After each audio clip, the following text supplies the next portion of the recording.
Call the meeting to order. You can all rise for the Pledge of Allegiance. I pledge allegiance to the flag of the United States of America and to the republic for which it stands, one nation, under God, indivisible, with liberty and justice for all. Thank you. Can we do a roll call, please? You bet. Wonder Gem. Here. Klein, oh, no. That's not right. It's an old one. Campbell. Gotta update that. Steffes. Here. Guardian here. Wait. Okay, hold on a second. Van Eck. Here. Dahan. Here. Hybor. Here. All right. Thank you. Got a form. Call Van Eck. Please note, as a courtesy to members of the audience and the Board of Education, please silence your cell phone. Public will only be able to speak during public comment if signed up. Do we have any forms, Ms. Merkel? No, we do not. Thank you. All right, first order of business is approval of agenda. Can I get a motion? Support. All right, all those in favor? Yes. Opposed? All right, passes. Second item of business, we have a ceremonial oath of office for our new member, Amy Campbell. Yes, so Amy Campbell, it's her very first board meeting here with us at Grandville Public Schools. Very excited to have Amy. Amy, would you raise your right hand? And please repeat after me. I do solemnly swear or affirm I do solemnly swear or affirm that I will support the Constitution of the United States that I will support the Constitution of the United States and the Constitution of this state, and the Constitution of this state, and that I will faithfully discharge the duties and that I will faithfully discharge the duties of the office of member of of member of the Board of Education of Grandville Public Schools, the Board of Education of Grandville Public Schools, Kent and Ottawa Counties, Michigan, Kent and Ottawa Counties, Michigan, according to the best of my ability. according to the best of my ability.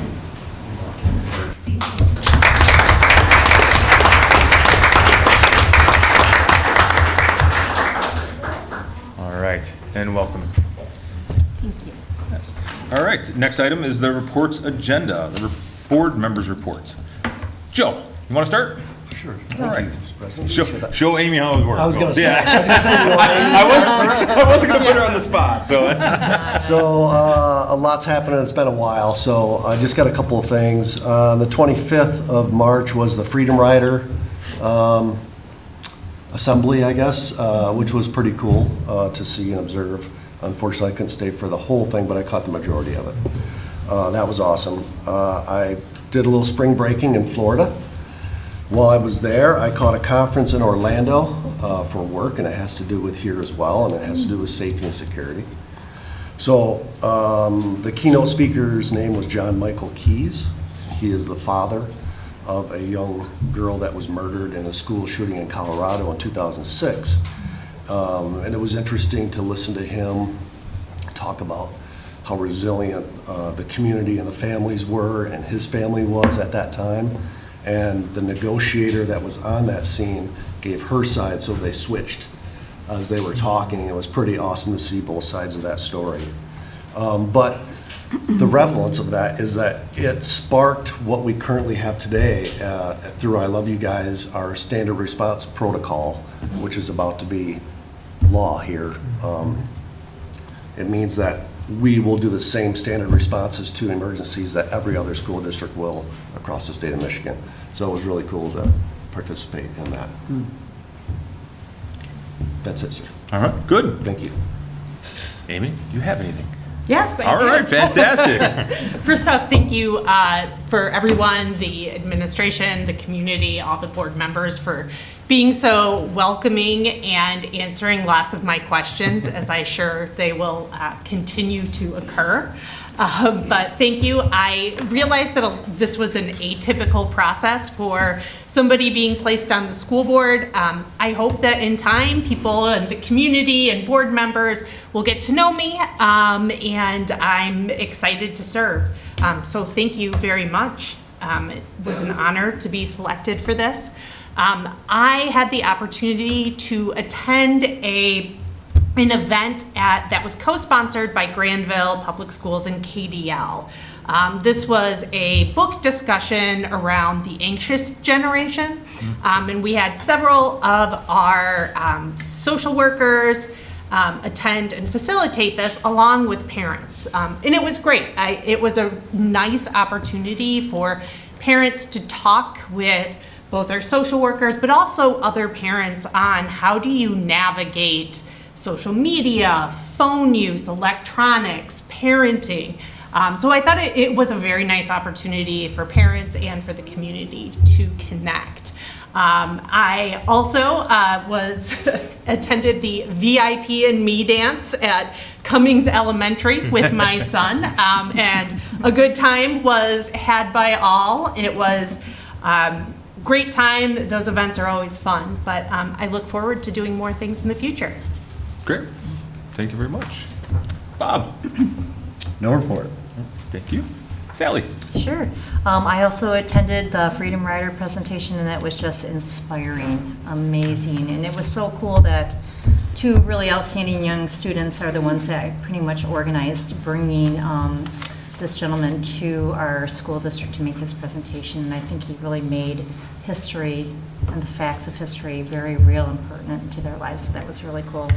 Had a lot of chance. Brent and Amy and I spent some time reading together at Central Elementary and other various schools for March's Reading Month. I was able to go to Century Park when we just had the author, Cherry Moe, there. That was a collaboration with KDL here in Grandville, and she's was an amazing presenter, got kids to understand the process of how a book is written, the illustrations are created, how sometimes it takes literally years and years for a book to be published, but then showed them some of the tricks of her trade as an artist. She's a Caldecott winner, and it was just a true honor and privilege to do that. And yeah, so it's been a really good, productive time here in Grandville Schools for me. Great. Thank you. Thank you. Amy? Sure. I also heard a lot about the Anxious Generation presentation. I was very sad I couldn't attend that. We were at a lacrosse game, but a lot of really great information, especially from school psychology work that we're doing in the buildings also, and conversations we're having about phone use and all of that stuff, and the Freedom Rider. That was really great. We have the plays coming up this weekend, correct? So the Addams Family, if you haven't gotten your tickets, get them. It looks like it's going to be so much fun. I would like to welcome Amy also. We got to have lunch together the other day, and she's not kidding. She's lots and lots of awesome questions coming through. So I would expect to have a whole bunch of really cool stuff going on there. We had our young musicians and singers at the Whitecaps game. Mm-hmm. Great job. They had a blast. All those parents were excited. The Robo-Dogs have been inviting more people to sign up for their autonomous robot combat competitions, so battle bots basically, which I think is so much fun. Mm-hmm. We have some fundraisers going on for band, so if you know Band Kid, I'll sell you some greenhouse stuff. Sports are in full swing. We have lacrosse. Everything's really busy. It's so much fun. Like, I know that Brent always, every single spring, we're like, oh, isn't it so cool? They've all come out with their little, covered up legs and shorts now, and they're all ready to go. We have a ton of our track and field kids out constantly doing stuff. I think we have the most pole vault kids we've ever had, so that's exciting. It's nice seeing all the seniors preparing for their open houses and getting ready for that. And then I think our 4 Oakstown Amazing Shake students are here today, and man, I cannot wait to hear their presentation. I'm so proud of them. So good job, ladies. Good job. So that's all I've got. All right. Yep. Brett? All right. Seems like forever ago, but had an opportunity to read at Central and at East Elementary. It was cool, really cool for me at East, because that's where I went. So the first classroom I read in was my first grade classroom, and the second class was my third grade classroom. And then it was crazy to think my parents went to that school, so they were there in the 50s in the same classrooms. And then how much it's different, because back then I would just walk and go to my grandparents for lunchtime, and just didn't have to check out or anything like that. I could just walk and leave and come back. Don't do that now. Yeah. You can't do that now. But, I mean, how amazing the teachers are there. I mean, they are special people. I enjoy my time there, but that wouldn't be for me to be there the whole day with first and third graders. But it's amazing, the job that they do. And then just been around baseball and lacrosse, walking around the high school, the different events going on. And then also for all the parents and students out here, the power of AP classes here at Grandville, the opportunity that you have. My son took part in that, so he's graduating from Grand Valley now in 3 years, just because of the AP credits that he had. And my second son is on track for that too. So just when you get to the high school, take advantage of your AP classes. That's all I've got. Yeah, good. Thank you.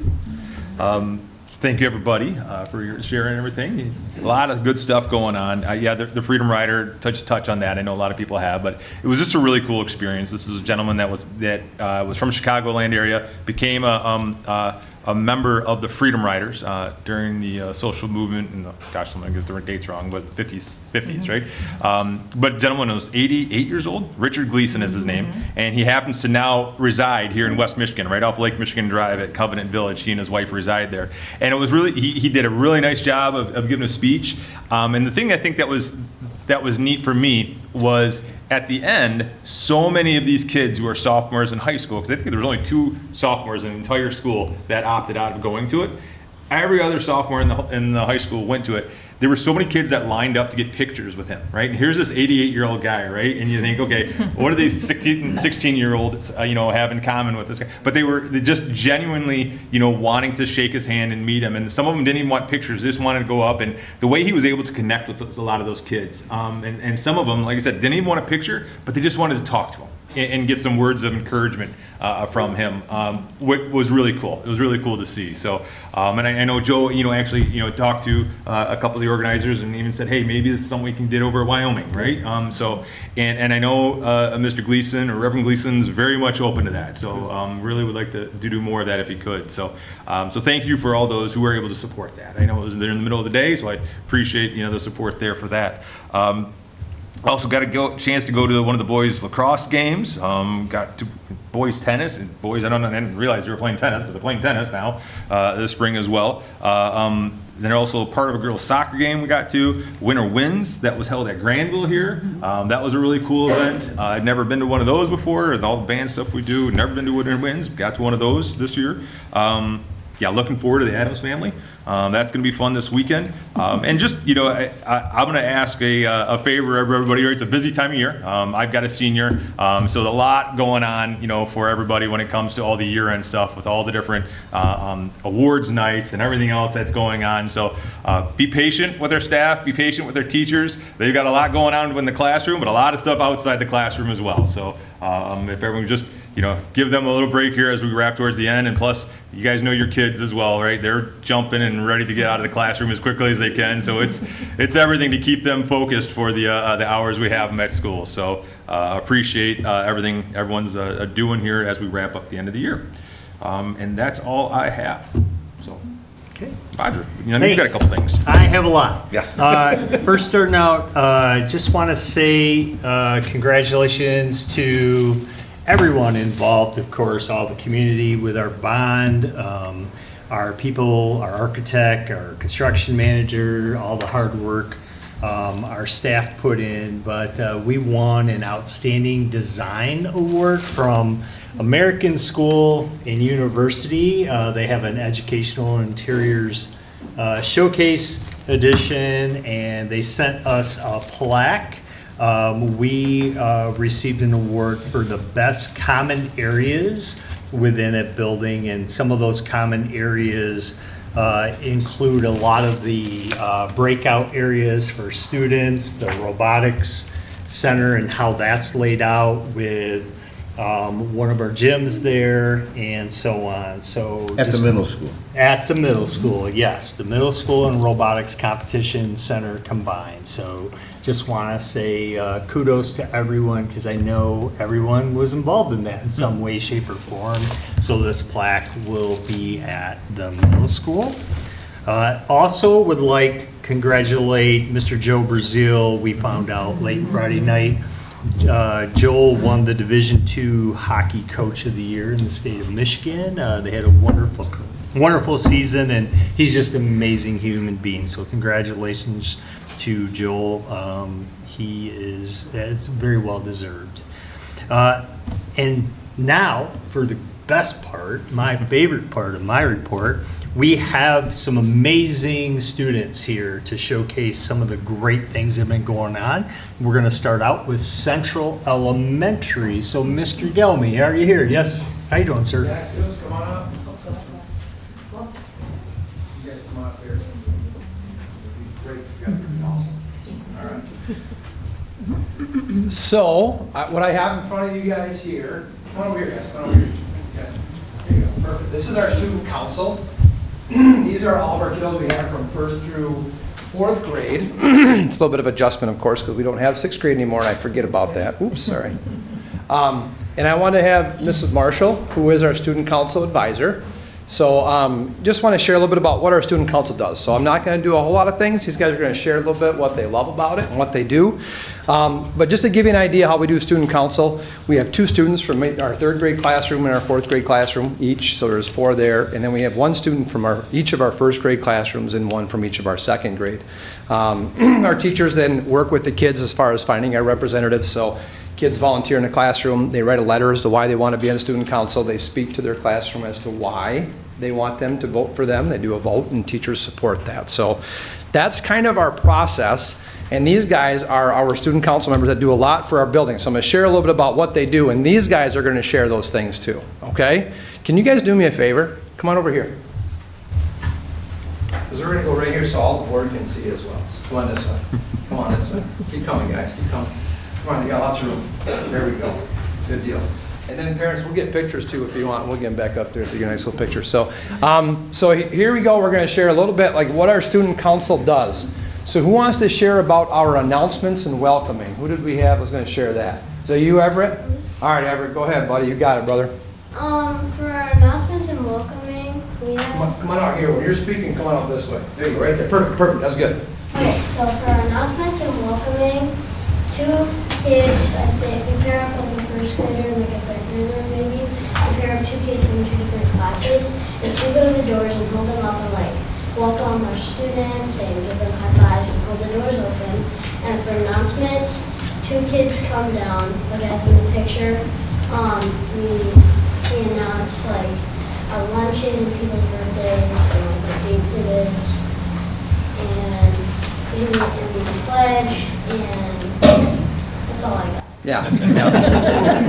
And they have a great joke always at the end, right, guys? There's always a good joke. Right after the pledge, they do a joke, which is the biggest hit of all of it. All right, so what we got next here? The kindness tree, birthday notes on lockers. Who, is that you, Fiona? Go ahead. You want to share, kiddo? Every time it's someone's birthday, we write a note and stick it on their locker just to make them feel special because it's their birthday. And our kindness tree is whenever someone sees something, will someone do everything kind, like hold the door or stuff like that, we write it down on a leaf that's in our classrooms, and I think the outside teachers have some too. You write it down and then stick it on the tree outside the classrooms and then the office. That's it. Yeah. And I want to note, like you check out, like on the bottom, it says Heart Student Council when they put these on those. So every day our kids look forward to seeing happy birthday signs on their lockers. So it's pretty cool stuff. Nice job. You guys are awesome. Who's got this one? I think it was Wyatt. Does somebody else want to jump in? He's not here. You want me to do it? All right. Or you want it, Ezra, you got it? Or you want me to do it? All right, I got it, brother. All right. So, no worries, no worries. So pumpkin carving contest, in the fall, we do a pumpkin carving contest. So families and kids at home create their pumpkins and they bring them in, and we do a vote for the school. All the kids vote throughout the day, and teachers. And again, I'd say Mrs. Marshall, she didn't want to speak because it was kind of intimidating to her, but she helps organize all these things. So thank you to Mrs. Marshall for doing an amazing job with that. But it's a pretty fun event. We actually put it down in the hallway, and it stretches out pretty far, all those pumpkins that come in, right, guys? It's pretty cool to see all those. Yeah. So we do that in the fall, and then there's a couple big hitters. Who's got this? Is it Mason? And okay. She does the first. All right, go ahead. You got it, sister. The food drive So everybody collects food and puts the canned food and conditioner and soap and stuff in the boxes outside their classroom. And then every week, 2 student council members count all the food with Mrs. Marshall, and then we put that in her classroom. And at the end of the drive, we count up which classroom has the most food or beer or stuff like that. And they get like a pizza party or a movie night. So it just really encourages people to donate their stuff. Yeah. You got the rest, Mason? All right, brother. So we make posters from Spirit Day, and we just tell people like when and what the Spirit Day is, and we make also posters for roller skating parties, and we tell people when the roller skating parties are. Like Spirit Days, like dress-up days, right? Like homecoming and like when you guys did dress like Mr. Gelmy Day. Oh no. Yeah, on April Fools, you guys did it, and I did not know about it, and they all dressed like me. I realized how predictable I am that day. All right. And then the winter gear drive, I don't know if they mentioned, but that's something we did this year, which is kind of cool. Mrs. Marshall's idea, because every year during winter time, it's getting enough snow pants and stuff for our kiddos. So having those are super helpful. Anybody who's been in a school knows how valuable those extra snow pants are and stuff for us. So, and of course, hats and gloves. So I'm going to ask you guys now just to share, and I'm going to kind of divide it up. So Sage, can you share me one thing that you've learned from student council this year? One thing that I love from student council is that, like, when you hold the doors, like when people come in from student council, when I was in 1st grade, I thought you just like push the doors and then let it partially close and then the other person does it. But now I know that, or someone just like holds it open like volunteers, but now I know that the student council people hold it open for them. Awesome. And do you like holding the doors in the morning? Yeah. Yeah. Sometimes you guys have competitions who gets more high fives, don't you? I've heard it also. Yeah. Mila, what do you like most about student council, kiddo? They can do fun events. What's that? They can do fun events. You get to do fun events? Yeah, it is pretty cool. Ezra, what's the thing that you've learned from, one thing you've learned? I love the announcements. It's really fun. What's so fun about it? What's your favorite part? Telling the joke. Telling the joke. Yeah. And Paul? also the play. Also the pledge? Yeah, it's pretty cool, huh? We got flags throughout the building, so we get to do it all through the hall. Usually, it's kind of funny because we do it right away in the morning, so people are still kind of coming in. Everybody's right in the hall. So you see it, some in the hall, some in the classrooms. It's pretty cool. But then the joke is the best part, because when you say that, everybody kind of giggles. It's pretty cool. Yeah. Paul, what do you like most about student council? I like doing the announcements. You like doing the announcements as well? Do you guys like talking on the phone? No. That is Like doing that announcement parts when your voices through the whole school? Yeah. It leaves me nightmares. You didn't catch I don't like talking that? to strangers with it. What's that? I don't like talking to strangers. Yeah, well, you guys do an awesome job. So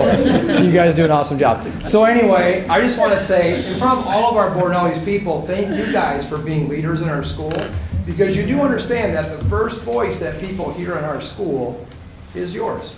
And you know that? That's pretty cool. So you guys do an awesome job leading. I really appreciate all the time you put in.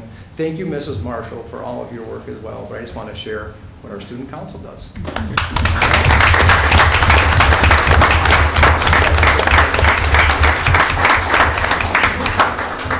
Thank you so much. Next is Cummings Elementary. I see them in the back. Please come forward.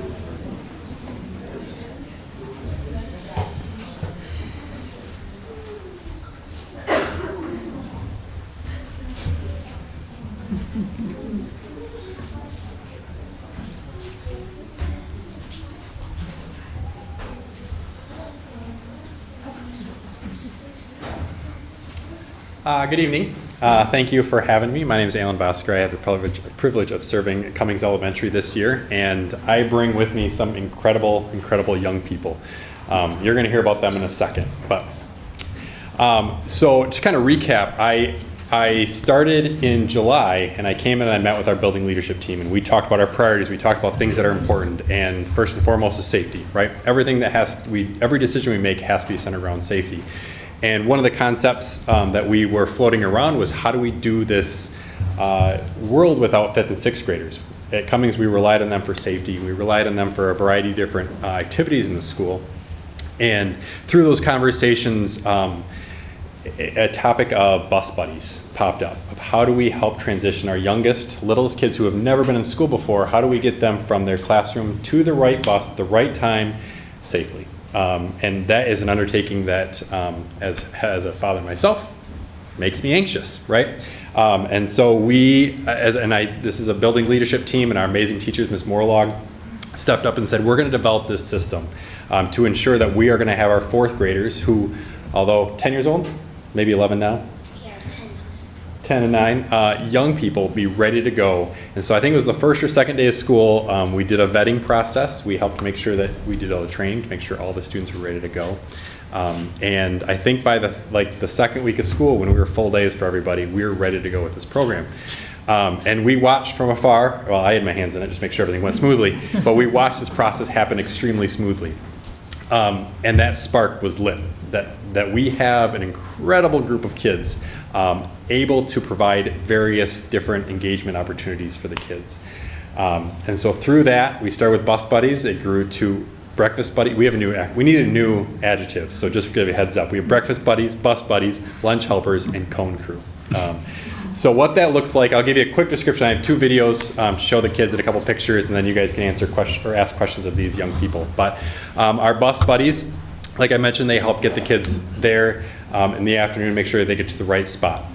Our breakfast buddies, we identified that our youngest students eat lunch in the or eat breakfast in the cafeteria. And opening milks is not as easy as what it appears. So we have some breakfast buddies who help facilitate positive conversation, a welcoming environment, and obviously help with some of those needs that happen. We know it's the same thing with our lunch. We have we do have 100 young 5s and kindergartners in our lunchroom. We have some amazing lunch staff who make sure that everyone gets a warm meal and it's tasty. But to get around to every single need is a real challenge. And so I posed that to our 4th grade team and said, hey, help me out here. And so some of those folks even give up their lunch or give up their recess. They don't give up their lunch, give up their recess to help in this role. And then I think it was about November, my friend Case watched me chase my tail and set up cones every day and pick up the signs and make sure everything was there. And I don't know if it's your idea or my idea, but either way, we found an idea that we were going to go, so Case and a buddy helped set up all the stuff. And so if you watch our dismissal, you see 2 little kids, not little, you guys, 2 young men run by and pick up all the things, just as a very thorough process to make sure everybody gets to the right spot. So kind of fun thing. So let me put this to the video a second. This will help. They'll introduce themselves first. My name is Jacob, and I am a lunch buddy. My name is Kinsley, and I am a reading buddy and a breakfast buddy. My name is Noah Panawazik. My student role is being a lunch buddy. This is Isabella, and I am a bus buddy. Since that's the volume flow, you guys want to say your first name and what grade you're in? Sure. Jacob, you're first. You said sure. You're going to talk to them and you're going to say your name, grade, and what you do. My name is Jacob Hop, and I'm a lunch buddy and I'm in 4th grade. Awesome. Cool. And you have a great shirt on. Yes. My name is Chris Willis, and I do the cone crew.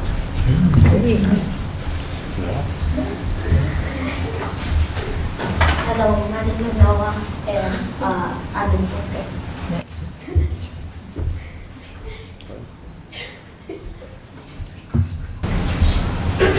My name is Skylar, and I'm in 4th grade, and I do lunch. That's great. I think you're last. My name is Kinsley, and I'm a breakfast buddy and a lunch helper. No, that sounds great. So I'm going to try playing the video, see if we get the sound. So I apologize, I just recorded this on my phone in my office. But asking them what kind of impact they have. Student leader helps me just like interact with the kids and like notice them. I think it's helped me throughout just like, I think it's helping me like know more kids, and it's like, I know that I don't see them like anywhere but in the mornings and stuff, but it's still like fun to see them in the halls, and like, because they're so like tiny and cute, and it's just fun because I feel like I'm more nicer around them and social. And I'm making a difference to the kids because I make sure they're safe and they know that they have someone to care that cares about them. I'm making a difference to know that they would eat their lunch, make sure they're having fun outside, and then making them make sure they're all safe. So I apologize for the sound. I think if I'm trying to incorporate everything, sense of belonging has been a huge focus of our school. And not only does this provide this for these guys, which is it's a side benefit, they are enriching that in others, which is incredible. So I actually asked the teachers, I said, what are you noticing about this new initiative? What things are changing? And so they mentioned the safer and cleaner dismissal process, which is great. Better and positive engagements in the hallway. I don't know if you guys know this, but you're tall and scary to the little ones. So when they know you, it's even better. And obviously facilitating positive conversations to start the day. We have the goal of having 5 people greet a student every morning, and that counts our youngest people helping out too. So here are some photos that I snagged while they're doing this. On the left right there, this is one of our young leaders walking the young fivers back to class after breakfast. In the middle is Case going above and beyond to make sure the students don't have to walk in the snow. That's hard to do at dismissal time. And on the right is Charlotte walking a group. It looks like a young 5 group, either to or from breakfast. So these guys go above and beyond. It's hard enough to come to school these days to talk about anxious generation, but not only do they do a great job, they are enriching others as well in the process. What these folks don't know is that we have kind of a behind-the-scenes approach to make sure that we are pairing the right people with the right things. And so we are tracking the engagement of these particular these students, but also many more too. Higher engagement in the classroom, their attendance is being monitored, and then also establishing them the sense of belonging, like we mentioned before. So how do we make this systematic, right? This is a great group of upperclassmen that we call them, and we want to make sure that this is systematically continuing for years to go. And so we have established roles, definitions for each thing. We are hearing what is working, what is not working, making tweaks, and then we're finding ways to recognize these students in different ways. We did a rock wall day, and I have one more thing planned next week that I can't tell you about right now. But just kind of a way to say thank you, because these students could just sit back and enjoy, but yet they're at a board meeting after a long weekend to be here. So these are some of the leaders we have. I think we have 20 in total who are helping in a variety of different ways. Some of these folks are all listed up there. And then just if you have any questions or things that you would like to ask this group, I would love for them to be able to speak on our behalf. So, I'm done with it. Yes. Have any of you had an experience with one of the little kids where you knew that what you were doing was really, really important that day? Can you tell us about it? Yes, you gotta speak up. So a kindergartner didn't really know how to milk, so I taught him how to do it. Nice. And now he does it all by himself. That's awesome. That's awesome. So when you're doing the cones, how much time does that take to set it up and take care of them at the end of the day? Okay. How many are doing it? Person 10 minutes, but And then how many are doing it with you? Just one, it's not running. Okay. Are you starting to train any 3rd graders now that you're getting to the end of the year? Getting them ready for next year? actually, Case learned how to lower the flag, because that's going to be something for tomorrow. So he learned that today. Oh, cool. Lower the flag. So how does it make you guys feel when you do these things for these kids? Yeah? Yeah. It's good, right? It makes you feel good to be able to give back and do something and help somebody out, right? Whether it's teaching them how to open the milk, right? Or picking up the cones or whatever it may be, or leading the kids back to class. So thank you guys very much. That's awesome. You guys are doing that. I just wanted to say thank you because you guys all have a servant's heart. You're helping others, and there's a soft place in my heart for people like that. So thank you. Great job. Thank you, guys.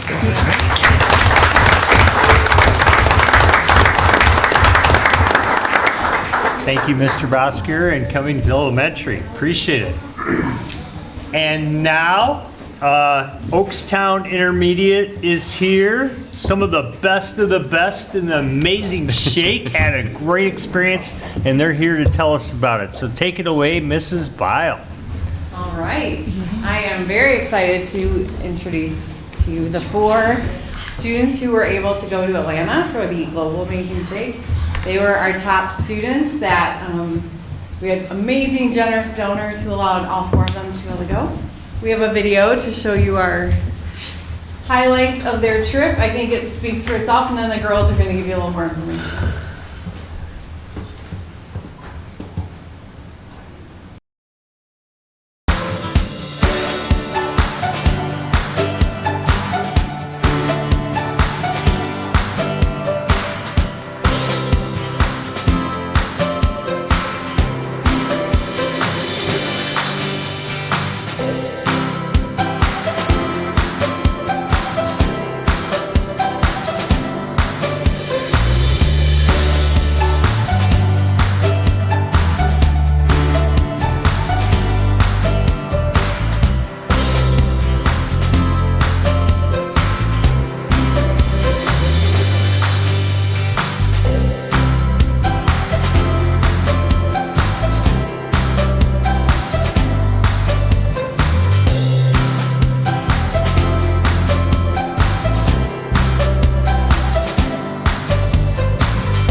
as you can see, they had a miserable time.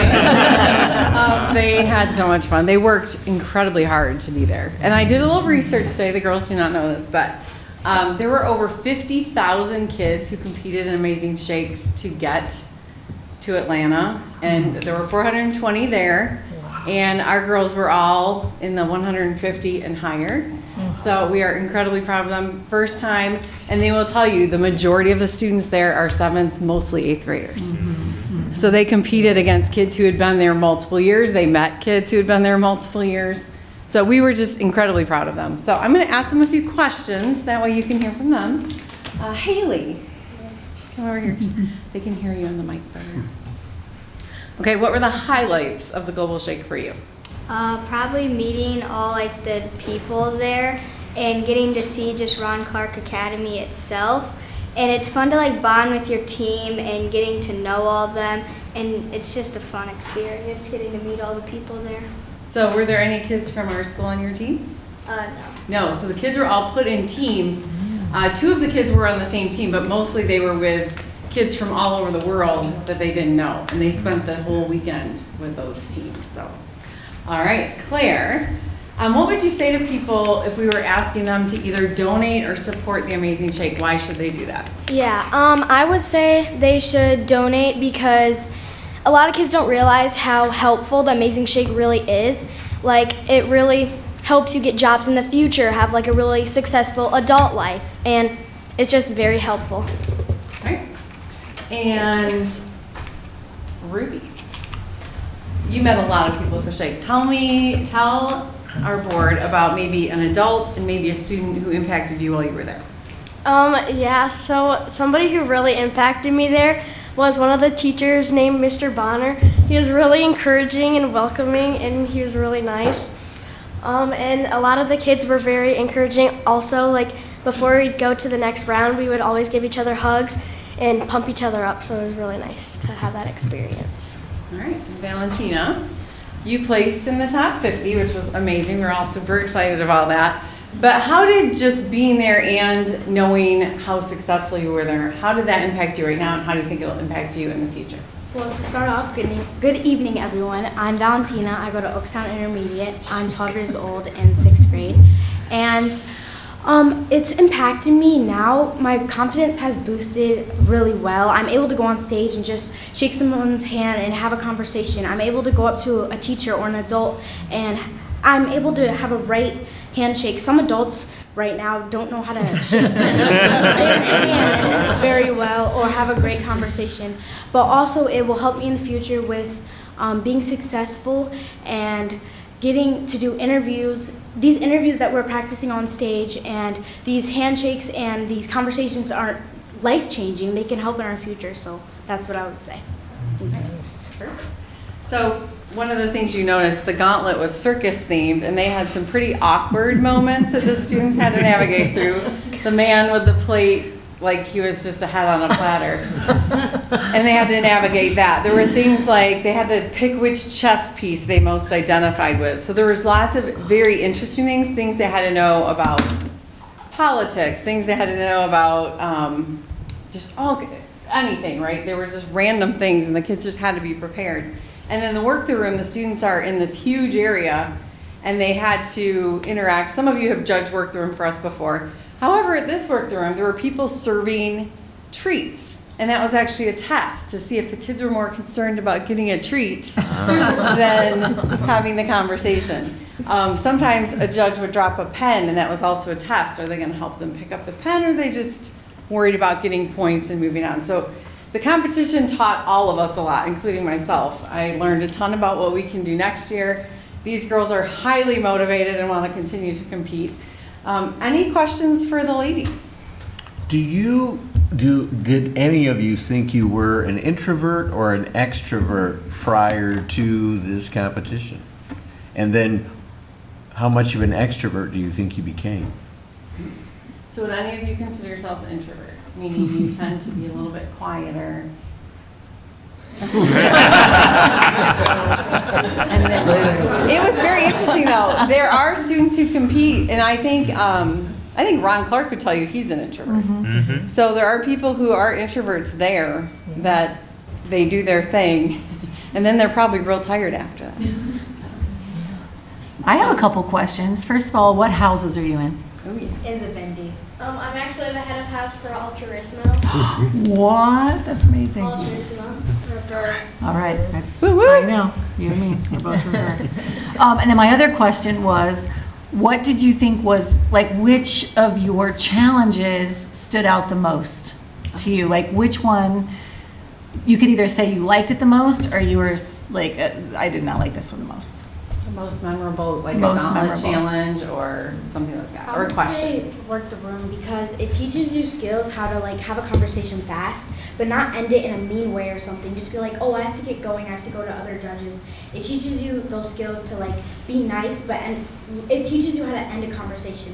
But also that was one of my favorites because I'm really good at that. Back home before we did this, I got an award for it because I'm just really good at ending conversations, starting conversations, and just like talking about conversations.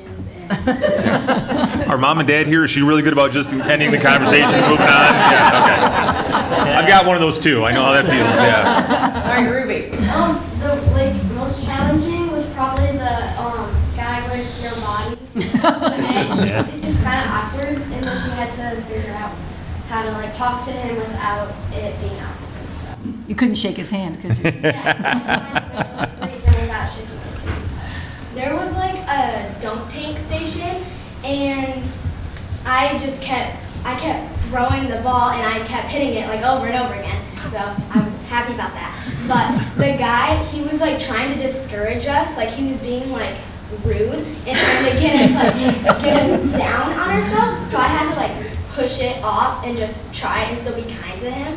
And that was kind of hard. Yeah, I agree with Ruby, probably the one with the no body, because like it was just so awkward between him because he'd just like stare at you and like you didn't know what to say because you couldn't shake his hand or like, and he had no body. So like, and he was like asking us like how to make his station more like fun and like realistic and stuff, and it was just hard because he'd like just be staring right into you and you did not even like, you wouldn't know what to say. So yeah. All right. Any, Yes, first of all, I'd like to say you four ladies are amazing. You're truly amazing, and you're everything we want a Grandville student to be. I'm just curious for future Amazing Shake students, so kids in Grandville that will be doing this in the future, if you could each give me just one thing that would be a suggestion or recommendation for those people as they go into the Amazing Shake. So what advice would you give? To really just stay confident and have charisma. And when you have confidence, some people might not see that you're really shy or really scared, but when you have that confidence, nobody sees it. You just have to go for it and like work hard at it. Just really have confidence and charisma while doing it. I'd probably say like be yourself. Don't try to be anybody else, and like fake it till you make it. Just shake it off. Don't show them that you're nervous. Just keep on being confident. Yeah, I agree with Ruby. I would say just like be yourself, because there's a saying and it's like be yourself because everyone else is already taken, and I feel like that has like a true meaning and like an impact on you, because sometimes you see someone do really good and you want to be like them, but then you forget to say what you actually want to say, like what comes out of your heart. Yeah, I agree with all of them. They all stole my answer. Yeah, just be confident, be yourself. Because like if you try and be someone else, it's like just hard to be someone else. Just be yourself. And they're really like, the judges are really looking for you and like your answers, not for someone you saw over there in their answers, because they might have gotten a low score and you just got yourself a low score because you're trying to be like them. Are you all fifth grade or fifth and sixth? She's fifth. Yeah, Haley's You're all only sixth and you're only fifth, right? Awesome. Wow. Haley's Great gonna job. take the world by fire now.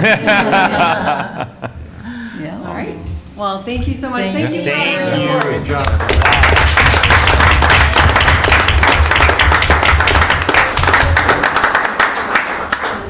That's right. We need our hands. Ms. Bile, I do have to say, so many times. Great job. So many times, it was great to hear that you guys were able to raise the funds. And I assume it was probably from a lot of outside donors. And, yeah. And I think and I don't know how we do this, but I know companies are dying to figure out how they can help, how they can participate. And I think the model that this takes in bringing those folks in, right, and making them a part of it, and they go, holy cow, yeah. And everybody I've talked to is like, that's the type of stuff we want to sponsor, right? And it's like, how do we get other groups? You know, I mean, our RoboDog's another great example, right? They've been able to get that support. It's like, we've got a lot of cool groups, and we got to figure out how to use that model to be. Can I bring my employees through? Yeah. So thank you very much. Thanks a lot. Yeah. Good job, parents. Thanks, everybody. Thank you, everybody. Thank you. All right. Well, that cleared up. Yeah. A lot of good stuff. A lot of good stuff going on. All right. Moving along. Old business. Any old business? No old business. All right. Consent action agenda. Can I get a motion? So moved. Support. All right. All those in favor? Yes. Yes. Opposed? Passes. On to regular action agenda. The Filter First drinking fountains. Can I get a motion? So moved. Sorry. Support. All right. It is recommended the Board of Education authorize the purchase of drinking fountains from Ferguson to complete Filter First upgrades at multiple buildings in the amount of $117,414.39. Ferguson was awarded Omnia contract number 02-138, which fulfills the bid requirement. Apologize if I did that out of order. Okay. Now turn it over to Heather. Yes, so Filter First is a new law that was approved through the state of Michigan for K-12 schools and early childhood centers. It has been one of those laws that's kind of a slow rollout. When it first came to fruition before actual law, our maintenance team took the steps to start testing our water throughout the different buildings. At that time, it was shortly, I think, just before the 7-8 building opened. So we had, a lot of construction going on.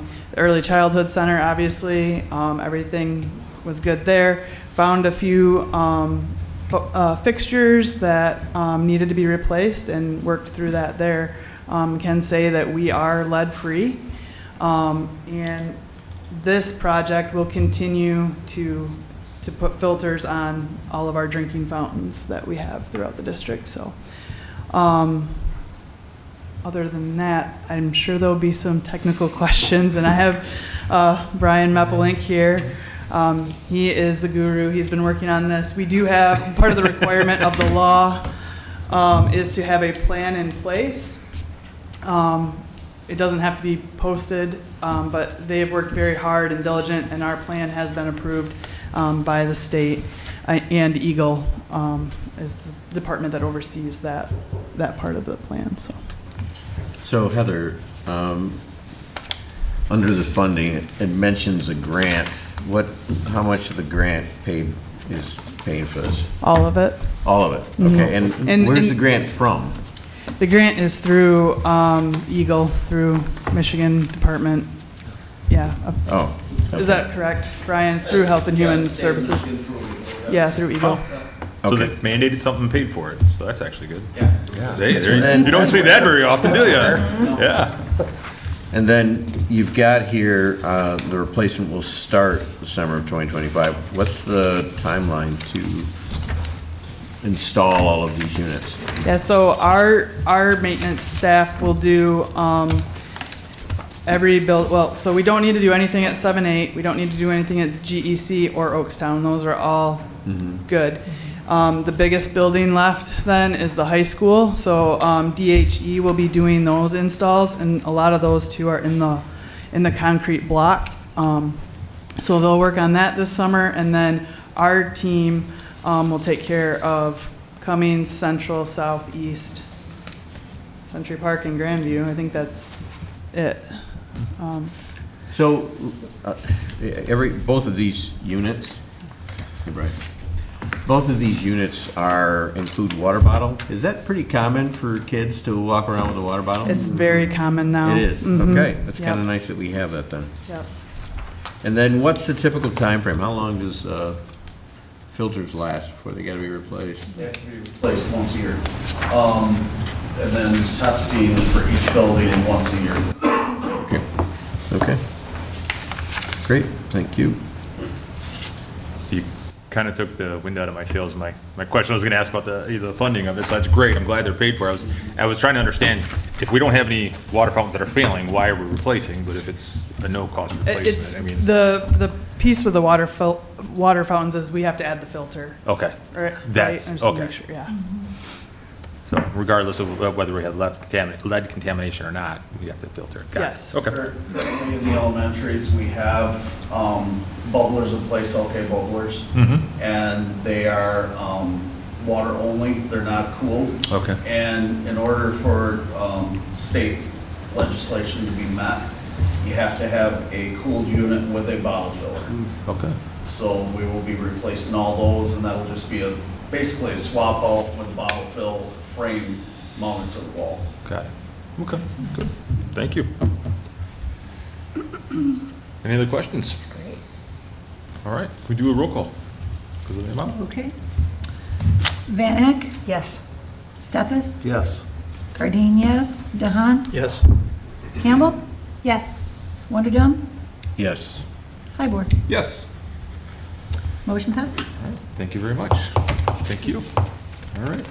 On to 6B, the iPad refresh or replacement purchase. It is recommended the Board of Education approve the purchase of 1,750 11th generation Apple iPads and 1,750 device cases for a total purchase price of $594,753.60. Can I get a motion?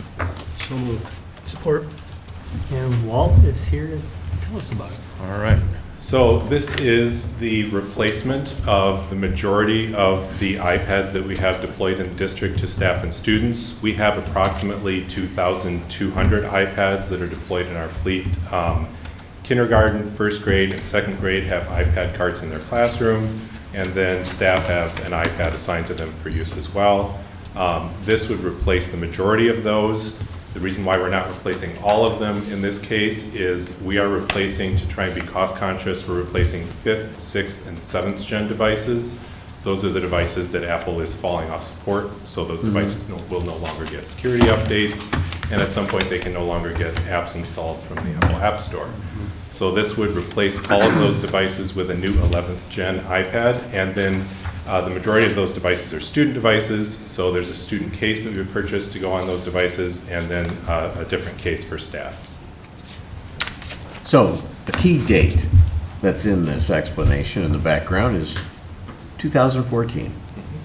So have they actually, the majority of these actually lasted that long? Well, So originally, we had kind of planned a 5-year refresh cycle for iPads, and generally, we had historically stuck to that. In this case, some of our 5th gen and 6th gen devices have been in the fleet for 6, 7 years at this point. So iPads generally are a pretty durable device for us, so we've been able to get a little bit longer life out of them. nice. That's, nice job. Nice job. Just to clarify the funding source for this, so this is 2024 bond dollars that we'll be replacing or paying for the replacement of these devices. So just to clarify that. Okay. Thanks, Walt.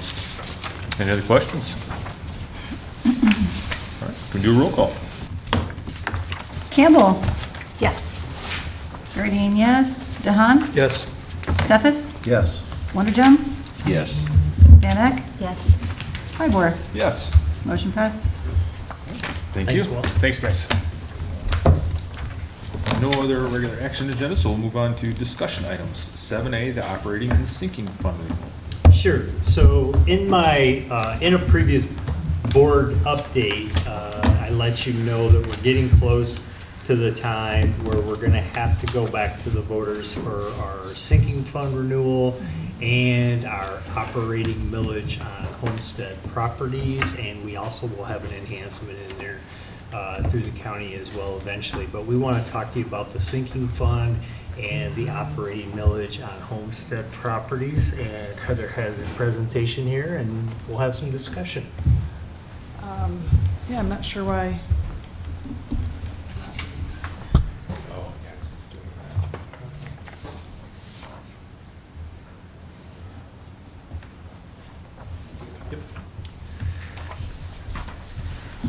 So we talked about this a couple years ago, and we talk about it every budget hearing in June regarding the levy for operating millage, debt millage, and sinking fund.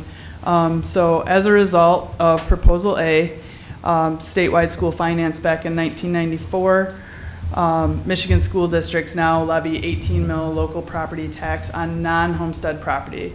So it is not your individual house. Now, if you had a second house or a vacation home, that would count as paying that levy.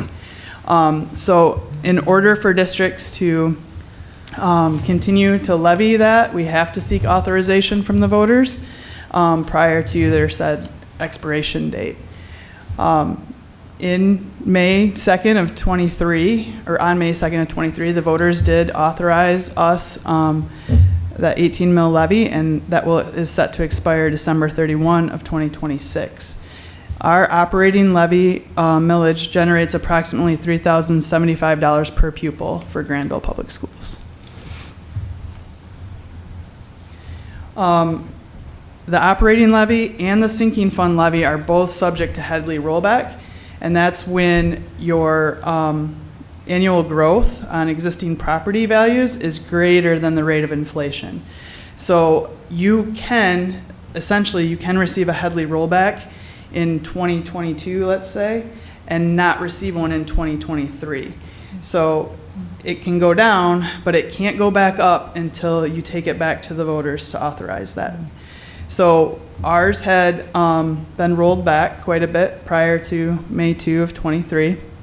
So we went back to the voters for the 18 mils, but also you can add a buffer in there, if you will, to kind of combat that Headley rollback. And the voters very graciously approved that as well.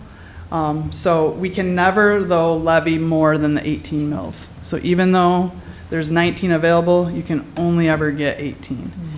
If we were to receive a rollback, what would roll back is that one extra mil. Mm-hmm. And then you would, until that's depleted, then it would touch the 18. So what is a sinking fund millage? So a sinking fund is different than a bond. It is a limited property tax, and it's kind of considered a pay-as-you-go method for funding maintenance and infrastructure projects. You don't incur any debt or interest expense through a sinking fund. The tax is levied each year, and the revenue generated from that levy is designated for building upgrades or repairs. The expenses are audited annually, not only by the auditors that come in and audit us for each year, but we also have to submit to the Department of Treasury. There are allowable uses, and there are determination letters from the Department of Treasury, so you have to be very careful and make sure that you're not utilizing it for something that's unallowable. And we can never use sinking fund revenues for salaries or general fund operating expenses. Like I can't pay the heat bill, I can't pay the light bill with sinking fund dollars. Our sinking fund has been rolled back. The initial proposal 10 years ago was a 1.4 mil, and that was authorized May 3rd of 2016. It will expire December 31 of 2026. And again, you can see what it's been rolled back to, 1.3502. And our sinking fund millage generates approximately $575 per pupil. So the other piece that's happened during that 10-year period is new legislation that allows language to provide more flexibility for uses in the sinking fund to include buses and technology purchases. And because we would like to take advantage of that added flexibility, we would like to, the ballot language will say that this is a new levy. It won't say that it's a renewal. The sinking fund has been in place since '96 in Grandville, and taxpayers continue to pay what they've been paying, providing the district the ability to take advantage of this new allowable uses. So again, just real quick, difference between sinking fund and bond. When voters approve the bond, it allows the district to borrow funds, i.e. debt, by selling bonds to receive a lump sum of proceeds at the time. And that allows us to create or complete large projects that we wouldn't necessarily be able to do in the short term. Net debt is paid back over time.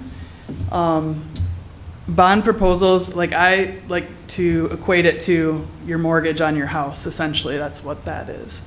So our current debt levy for Grandville is 5.05 mils is what we levy each year. Now, I just wanted to give you a breakdown from 2016 through, and I know we're still in year 2025, so that number is not complete yet, but by project type, because these are really our large main projects and how they're categorized in our accounting system. So when you're looking at land purchases in 2020 and 2021, you're like, what's that? Well, that was the GEC purchasing that and then paying that off. So that's a large purchase. You can see throughout the years, we've invested a lot of money in roofs. Very important, I guess that's the thing too, about the sinking fund. It's not necessarily things you see. It's not exciting, but it's very, very important, right? Because if you didn't have it, you'd be taking that money out of your general fund, which you're using for your classroom. Right, and you're not going to have that environment in the classroom that we're able to provide, right, for kids. You don't want buckets and whatnot collecting water, so. Site improvements, I know it looks, 2025, really large number. That was the high school turf that we redid. Roof improvements, 2024 was also the high school. So it kind of gives you a big breakdown there. And I will send this out to all of you so you have a PDF of it. And then what I did is I took it by building. Now, remember, during this time, we also were finishing up one bond in 2016, 2017, and then we had to start of another bond. So you look at Central and you're like, wow, that seems pretty inequitable, $152,000 over 10 years. Well, during that time, some of that was supplemented with bond funds. So some of those may look like we haven't put as much money into one building or another, but if you look at it together with the bond funds, we have done that, so. And I tried to break it down by building. I know it says Oaks, but obviously that was the old middle school. But we wanted to make sure we kept that all at the same address location. So. Heather, from a building perspective, just to try and help set a common perspective across that. Even with bond money that was spent, for the most part, all buildings pretty much have the same equitable space based on their neighborhood, the community, the population, the number of students that go there, and the level of technology and equipment is comparable across all those schools, correct? Correct. All elementaries, and then you go up from there, correct? Correct. There you go. Yep. That's all. I have a question. As far as site improvements, can that include, for the future, can that include safety improvements, whether it be glass, doors, lockdown hardware, lockdown shades, that type of stuff? Yes, so that right now, we have to be careful. I can't do security cameras right now, but with the new language, I could do security cameras. The lockdown buttons, they consider that tech right now, so I can't do that either. But yeah, that would provide a lot more flexibility for those types of items. I mean, and I know Walter's brought cameras to you guys before. That is a monster in making sure that you're continually keeping up with the technology, let alone the server space that it takes up. Right. So, yeah, so really important is that new flexible language. Okay. Thank you. What's the term you're thinking about, or you guys are thinking about going after this time? Because we had it was like, I can't remember what the date, it was 10 years, and we said, that's not working for us anymore, so we're gonna shorten it. That was the operating Okay, village. okay. Yeah, we did that just a few years ago. Right. Seems I know. like yesterday, doesn't I know, it? yeah. Yeah. So are you, go ahead. I mean, well, the recommendation for operating will be 4 years. Yeah. Okay. Just like You know, I can get behind a 10-year sinking fund. If you all decided you wanted to go shorter than that, that's fine. 10 is the longest we can go. Yeah. Personally, I mean, even in the operating rate and all these, I think you look at like Hudsonville, right? They're going every year, right? For it, because they want to kind of get every dollar. And with everything, it's changing so quickly at the state level. I mean, we thought funding was pretty good last year, right? And then all of a sudden, boom, the new funding, a formulation comes out, and we're like, oh crap, right? And so whenever we start to see some of any of these, I'll say rollbacks, right? Where their expectations 18%, and all of a sudden it's down to 17.5. It feels like, gosh, even that 0.5%, could it make a difference for us, right? It's just something to be, consider, right? As we see a large change coming, in education, and how do we position ourselves to be as flexible as possible and be able to maximize what we can, get. It's a balance. I get it. I just want to have that discussion and start to have, start to think about that a little bit. Because even like we said, with 1.4, and we had the rollbacks to 3.5 or 1.35, right? Now, granted, that was over a long time, so that wasn't nearly as drastic as what we were seeing in the other one. But it just something to be thinking about, right? And we'll, obviously you guys are our experts here, but just something to be thinking about, because want to try to maximize that as best we can. I think we set ourselves up great with the operating millage on homestead properties, because we did that 19, and if you get that rollback, you get that. Right. You can only levy 18 no matter what, but it gives you that little cushion with that piece. Sinking fund, as Heather mentioned, I mean, I remember when I first got here, and you guys have had it since 94 was it? 96. 96. I know when I first got here, I was like, wow, because the things we've been able to do with the sinking fund dollars in this district have really made the difference. Obviously, the bonds make a big difference when you can have a middle school robotics center, et cetera. But those things help so much through the sinking fund with roofs and carpet and all those things that people don't go, hey, wow, we're getting a new roof. How many times you do that with your house, right? You're so excited. No, you're not. You're not excited. But to be able to do that for our buildings and keep them, I mean, the longevity and the safety and everything there, the sinking fund is really the best thing going, in my opinion, because it is a pay-as-you-go. And it's very clear, and pardon the pun, concrete in what you are getting. I mean, she was able to really lay that out and show that piece to you. And now the fact that you're going to have technology and bus purchases that can be a part of that. So if you're looking at safety with cameras as an example, it allows you a little more flexibility with that piece. So Heather, with that in mind, and you're looking at projecting, does the 10-year seem more appealing to you, or does the flexibility of going to a smaller increment for the sinking fund seem to make more sense? I mean, I'm sure planning-wise, it'd be a nice 10-year, because then you know what you have. When I look back historically, so you look back 96 until now regarding the rollback, and you had 2 renewals in there. From 96 to, it would have been 2015 is when we received our first rollback on, so that first 10-year period on the sinking fund. After that, once it was approved, we were good. We were at 1.4 for 2 years, and then it's so dependent on the growth in your district too, right? You add housing ads, housing starts, and you don't have people leaving, your values go up. Right. I think being cognizant of that it's very important. you know, the biggest chunk was like a year or two ago when it dropped.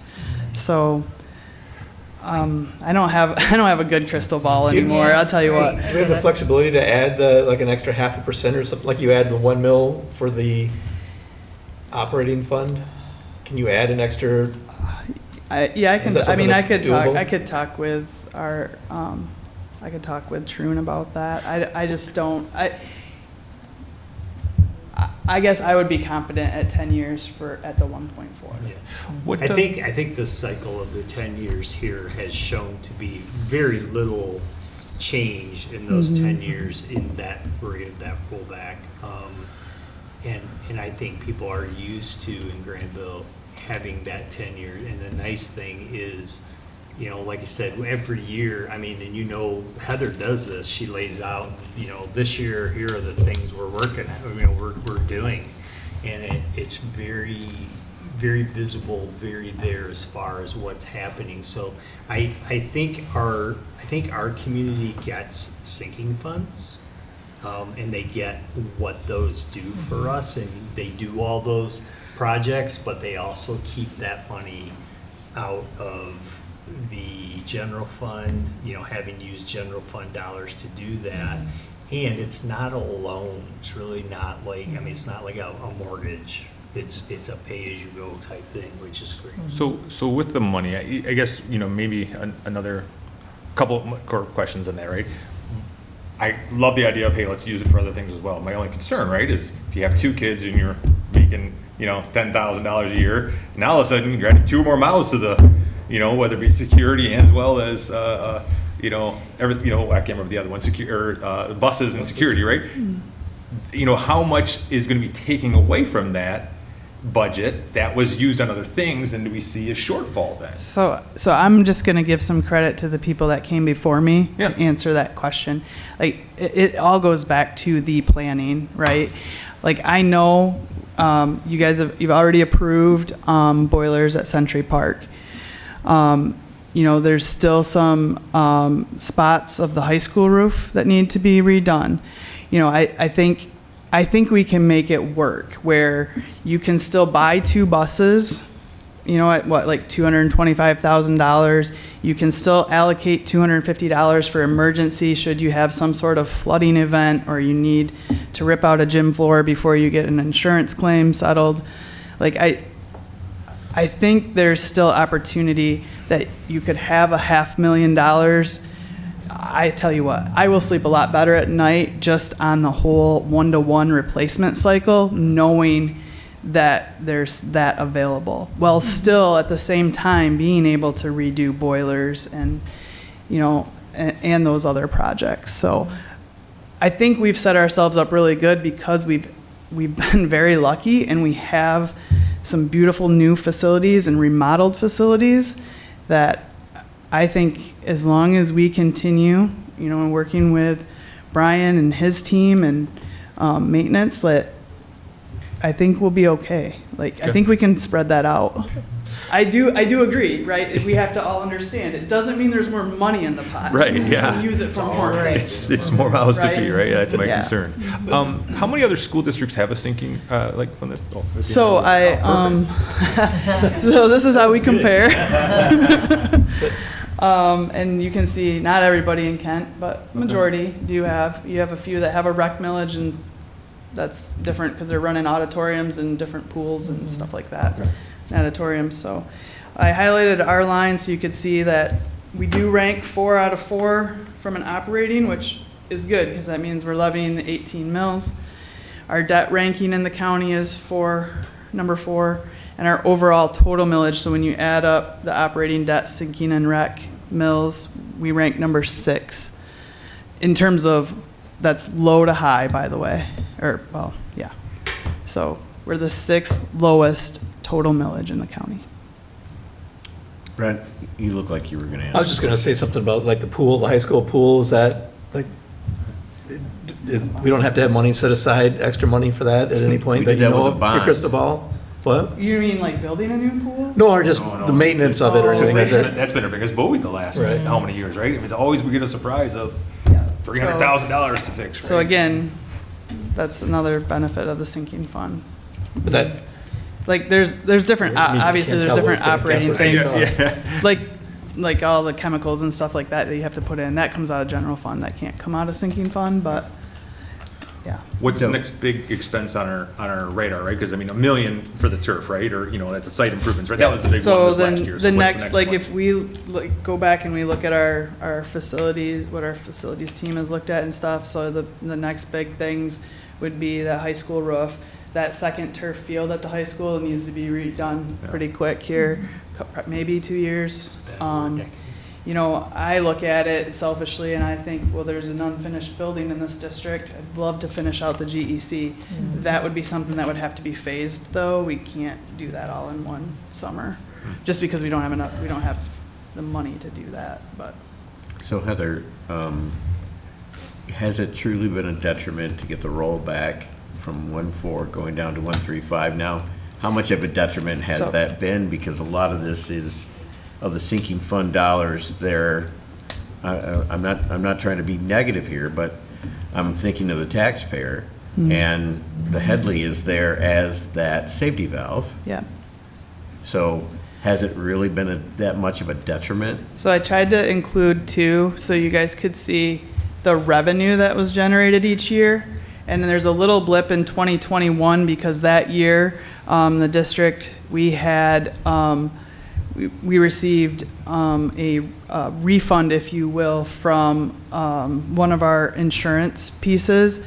And instead of putting it in the general fund, we had projects that we put it towards, so that there's that number where it's 2.752, that's actually $297,000 higher than what the actual levy was. So that little blip there. So it has steadily gone up based on, like you said, on property tax increases. So, and this year, you know, it's gone up about $200,000 a year. So it's been manageable. It's been manageable. Even with the rollback. Okay, so my second point. Prior to our building years, where we've put over 200 million into debt, our millage wasn't it around 3.2, 3.3? It was 3.2 when we went out and the voters approved the increase to 5.05. Correct. Yep. And at some point, it would be nice to give that money back to the voters so that if we're good stewards and we really think about what we need versus what we want. In addition to that, though, we have done the refundings that have. I understand that. No, I know. I just wanted to say, like, no, it's good that you're saying it. Yeah. But, you know, as the debt starts to mature to that point, it would be nice to, if we can, so the community since '96 has supported this, and it speaks volumes to the quality of the district. But if we can at some point begin to reduce that, they're still going to support. I feel very confident they're going to support the sinking fund. If it's marketed right, it'll happen. But we just need to be conscious of the fact that we have a lot of buildings. We have a lot of new buildings. We've added buildings. And we need to really be careful of, especially in these next few years, the budget may be tight for a while. How do we manage that and still maintain all of the quality programs that we're attempting to do? That is what you probably lose sleep over.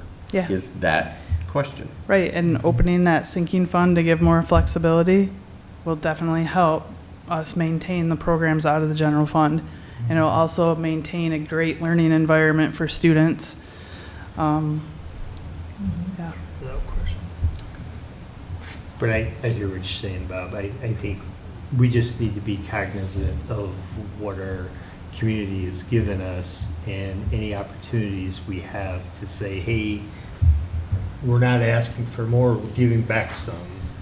We want to make sure if we can do that, we definitely do that. Is that what I'm hearing you say? That's what I'm saying. Think of it as a scale, right? Yeah. We don't want to tip the scale in the other direction because it's not there yet. And we don't want to even get close to that. That's I think a really nice thing, especially with the bonds they've passed in combination with that sinking fund and the operating mill, is that you know, we have facilities that, from a growth standpoint, we're set up for a long time. Correct. I agree with you. Yeah. So, you know, to say, well, you know, in 5 years, well, we need another building, I don't see that happening unless you get what's called whoa baby growth, and then that's a different thing. But I do think we've set ourselves up with the facilities we have for, and the bond was designed that way, for long-term growth, to set us up. So we didn't have to keep going back every, you know, 3 years or 5 years or whatever, and saying, well, now we need another building. So I think we're in a good spot there. These help us maintain those buildings, maintain the quality programming we have, and not go crazy by raising our mill rate. So is the timing, are these gonna go in concert? And Yes. are we doing them earlier in the year? So, yes, next steps, in conjunction and discussion, Roger and I and John sat in with our legal. You know, we should consider seeking voter support November 4 election to reauthorize both levies. What I need to do is I need to wait until June, the June 2 board meeting, to bring you a resolution to approve, because I need to get the information from the equalization department at the county to see, you know, if we got to roll back and what that looks like, because that'll change the language in the resolution that's brought. Okay. And then, so yes, looking at the 19 mil over a 4-year term, and seeking a 10-year term for the sinking fund. And then we just have to file, once that resolution is approved in June, we have to file that with the clerk before August 12th in order to place it on the ballot. And again, we already, you know, it seems like we just did this one and passed it, so it's, I mean, it's, if you look at it, it's the same.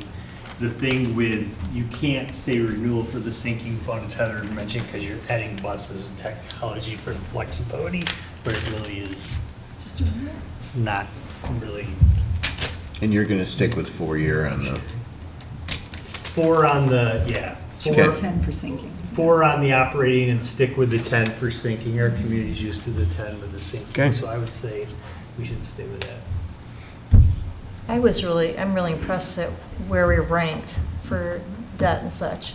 And I think that that's going to have a powerful statement for our citizens, because, you know, that shows good stewardship and wise moves with the money. So, thank And you. considering we did pass a major bond. Yeah. Not too long ago, which did make it go up some, and yet we're still where we're at, which is good. That's amazing. We just, like Bob said, need to be very cognizant Sure. and careful in the future of not keeping that going up. Agreed. And we will have bonds fall off too. Right. In the future, so we'll have to talk about that when we get to it. thanks, Heather. Yeah, you're welcome. Any other questions from anybody? No. Nice job. Thank you very much. We'll look forward to seeing that in a second. All right. No public comment this time. All right. The next workshop board meeting, the Grandville Board of Education, will be Tuesday, May 6, 2025 at 7 p.m. at the administration building. We got a lot of events obviously coming up, so we'll see you guys at those. We are adjourned.